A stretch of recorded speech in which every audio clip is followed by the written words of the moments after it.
5G யுகத்துல நாமளும் எத்தனையோ ட்ரெண்டிங்கான விஷயத்தை பார்த்திருப்போம்.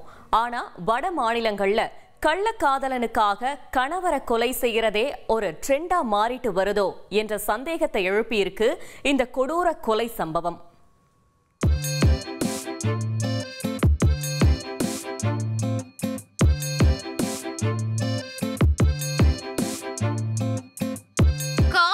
கண் விழித்தவுடன் உடற்பயிற்சி வீடியோ, பிரேக்ஃபாஸ்ட் டைமில் பக்தி பரவசத்தோடு சில செல்ஃபி.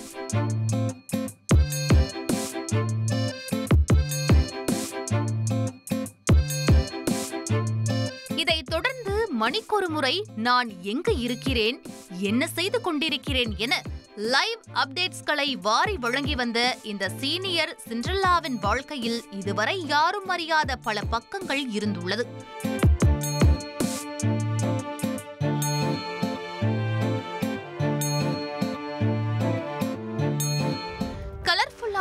இந்த அம்மணியின் நிஜ வாழ்க்கையில் இருந்த அந்த கருப்பு பக்கங்கள் தான் தற்போது இவரை ஒரு கொலை வழக்கிலும் கைதாக வைத்துள்ளது.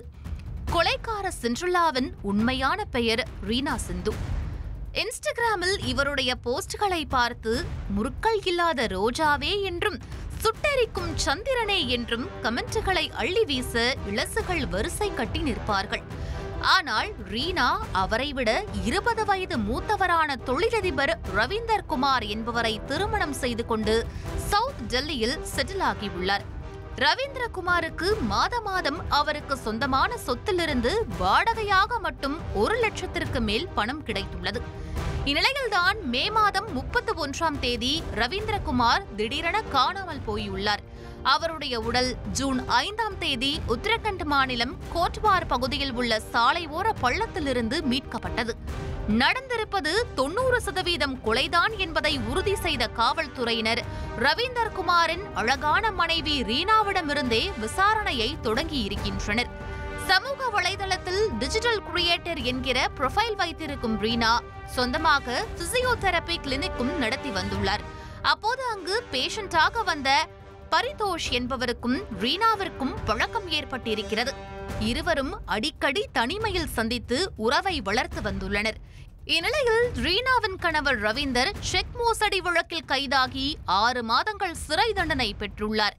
இந்த காலகட்டத்தில் ரீனாவும் பரிதோஷும் காதலுக்கு ஜே என டெல்லியை சுற்றி வந்து அவர்களுடைய உண்மையான, உன்னதமான, பரிசுத்தமான காதலை கொண்டாடியுள்ளனர். இந்நிலையில்தான் ரவீந்தர் ஜாமீனில் வெளிவந்திருக்கிறார்.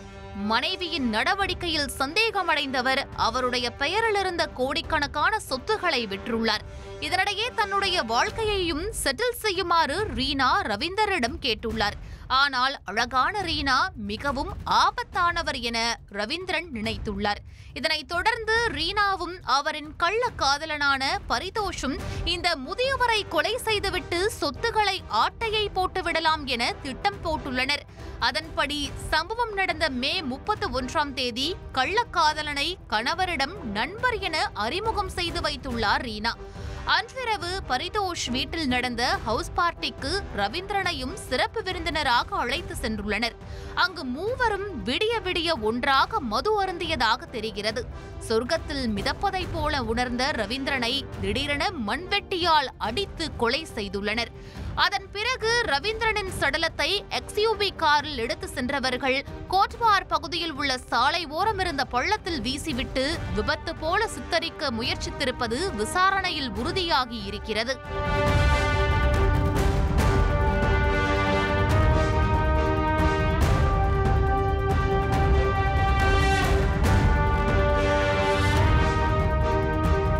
கள்ளக்காதலர்கள் இருவருக்கும் கைவிளங்க மாட்டிய காவல்துறையினர் அவர்கள் இருவரையும் நீதிமன்றத்தில் ஆஜர்படுத்தி சிறையில் அடைத்துள்ளனர்.